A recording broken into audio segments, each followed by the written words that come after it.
আওয়ামী লীগ আমলের প্রশাসন দিয়ে সুষ্ঠু নির্বাচন সম্ভব নয় বলে মন্তব্য করেছেন বিএনপি সিনিয়র যুগ্ম মহাসচিব রুহুল কবির রিজভী। সকালে রাজধানীর শেরেবাংলা নগরে সাবেক রাষ্ট্রপতি জিয়াউর রহমানের সমাধিতে নীলফামারী জেলার নবনির্বাচিত কমিটির উদ্যোগে শ্রদ্ধা নিবেদন শেষে এমন মন্তব্য করেন তিনি। অবাধ ও সুষ্ঠু নির্বাচন ফেব্রুয়ারিতেই হবে উল্লেখ করে তিনি সুষ্ঠু নির্বাচনের জন্য আওয়ামী ক্যাডার অপসারণের দাবি জানান। এ সময় পিআর পদ্ধতিতে নির্বাচন হলে জনগণ বিভ্রান্ত হবে বলেও মন্তব্য করেন তিনি। বলেন, এই পদ্ধতি দেশের জন্য উপযোগী নয়। এছাড়া আসন্ন ডাকসু নির্বাচনে সব মতের প্রতিনিধিত্ব নিশ্চিত হওয়ার আশাবাদ ব্যক্ত করেন।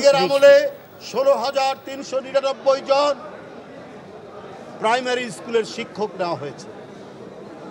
এর মধ্যে 55 থেকে 60% হচ্ছে আওয়ামী লীগের খাস তাদের দলীয় লোকজন।